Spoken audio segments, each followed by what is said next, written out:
obligatoirement remplacer Kylian Mbappé?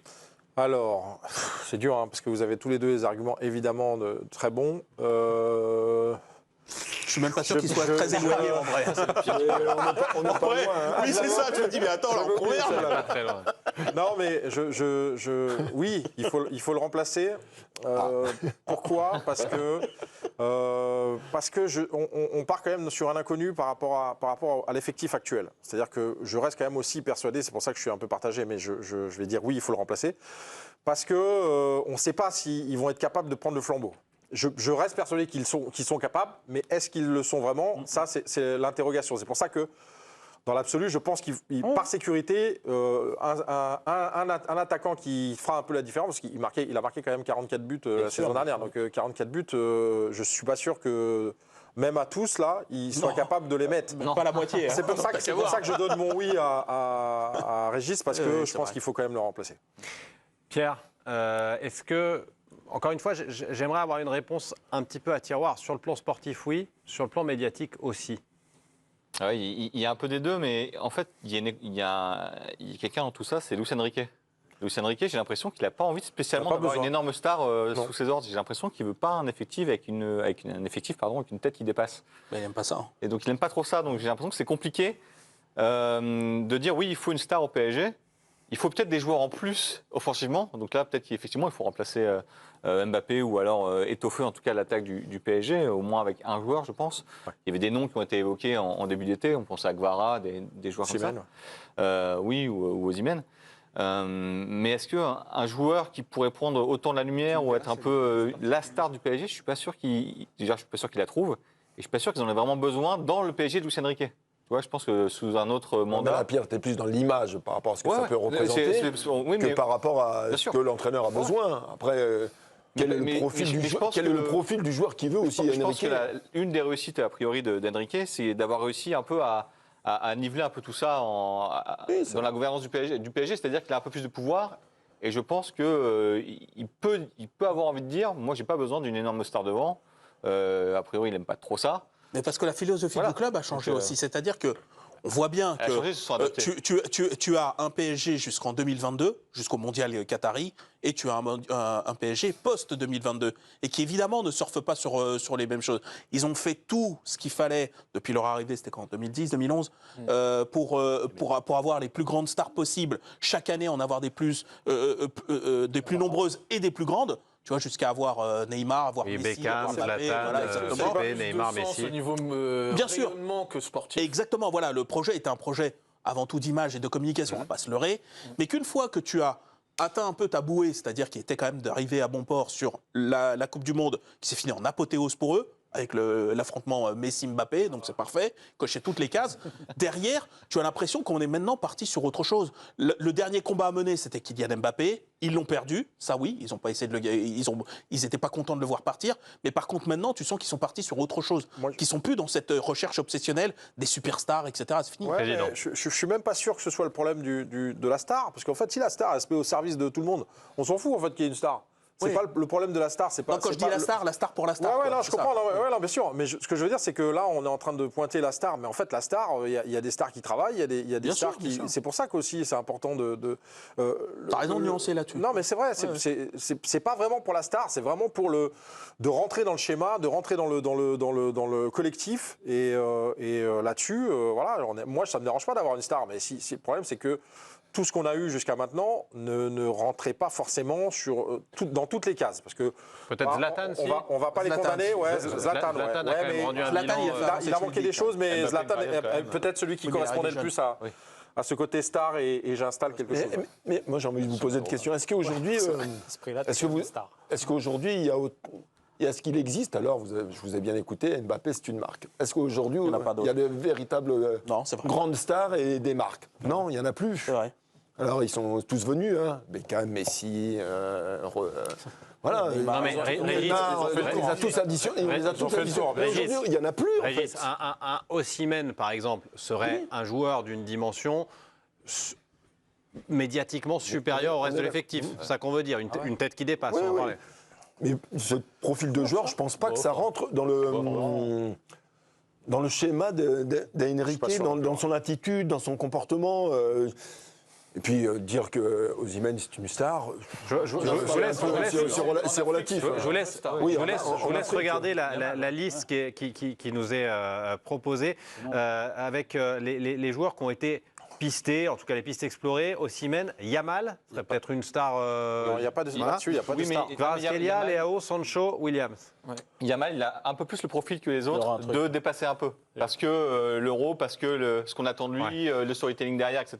Il y a un autre joueur un peu comme ça, c'est Vinicius par exemple, qui est déjà un peu plus vieux et qui a gagné avec des champions, etc.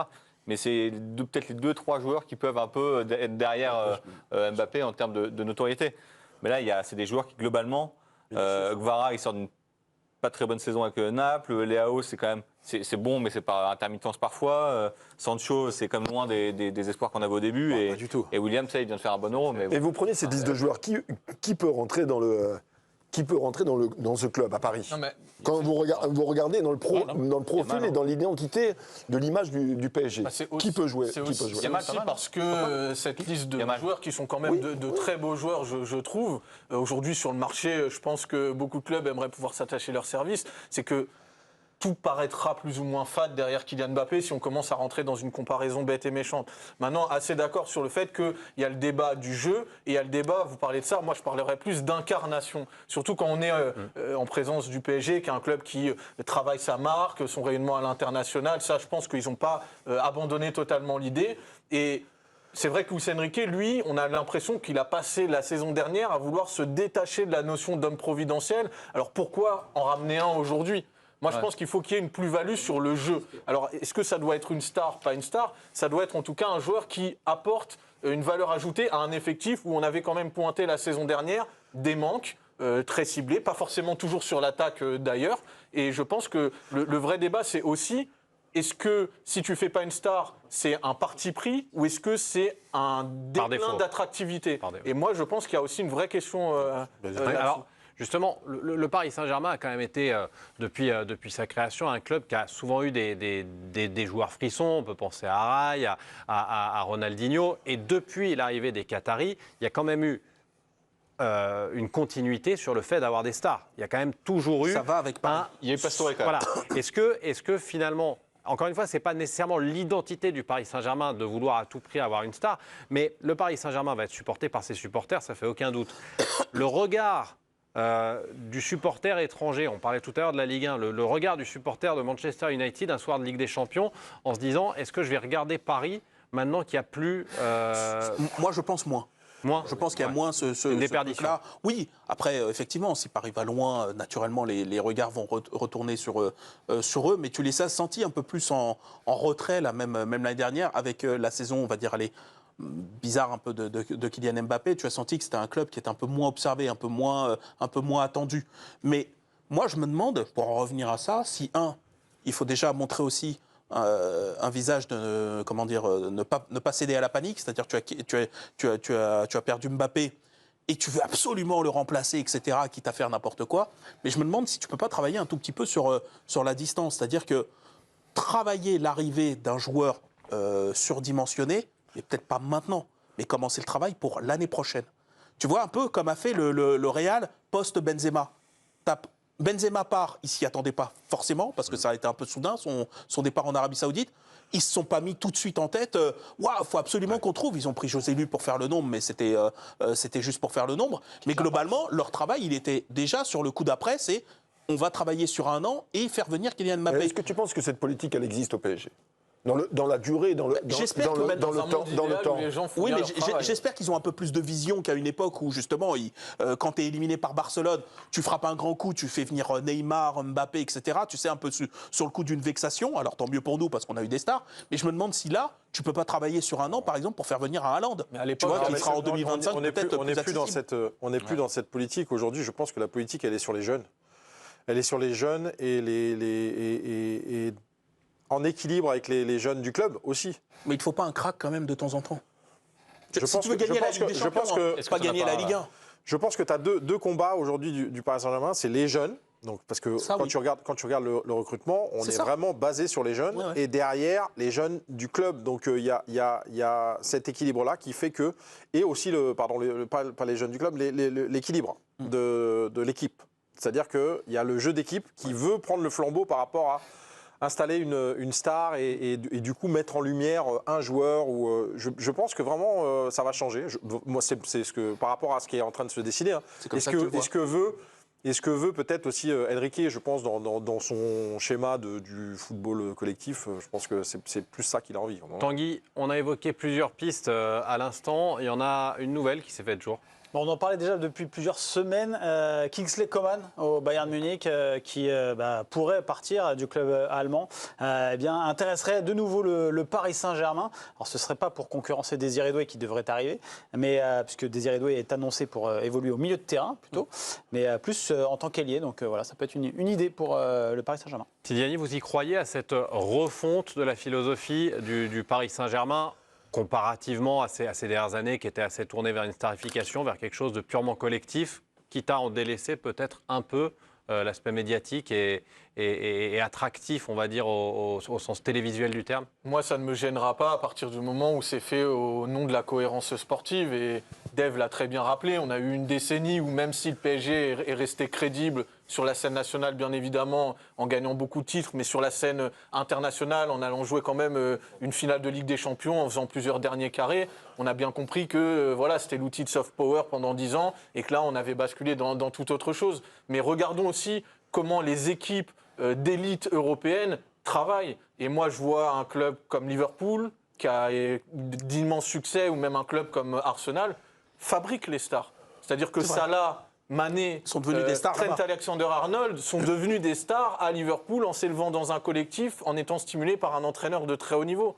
Qu'est-ce qui interdirait aujourd'hui le Paris Saint-Germain, alors qui n'a pas la même histoire que Liverpool, qui n'a pas la même sociologie au niveau du public que Liverpool, mais Arsenal est plus ou moins en train d'emprunter la même voie. Ils transforment Odegaard en star, ils ont affirmé un Bukayo Saka. Moi, je ne vois pas ce qui interdirait aujourd'hui le PSG de faire ça. C'est une piste. Avec Barcola. Surtout pendant 10 ans, en faisant l'extrême inverse, ça n'a finalement pas marché. Président.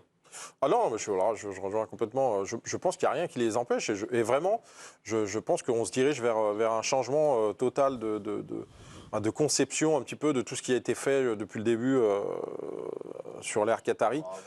Je vais revenir sur le choix des joueurs.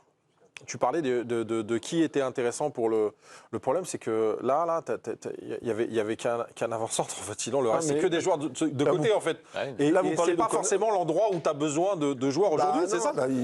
Ils ont évoqué Conan. Donc là, on se rend compte que l'objectif de l'entraîneur dans le profil de joueur, il veut des joueurs extérieurs. Et c'est ça qui veut dire qu'il va s'appuyer sur une situation axiale entre Ramos et Colomani. Donc ça veut dire que ça peut, moi en tant qu'entraîneur, est-ce que ça peut suffire? Là, ils vont s'orienter sur des joueurs extérieurs pour mettre des doublures, non, des 1 bis, on va les appeler comme ça. Mais est-ce que vous pouvez faire une saison avec Colomani et Ramos dans l'axe avec les objectifs du club? Est-ce qu'on considère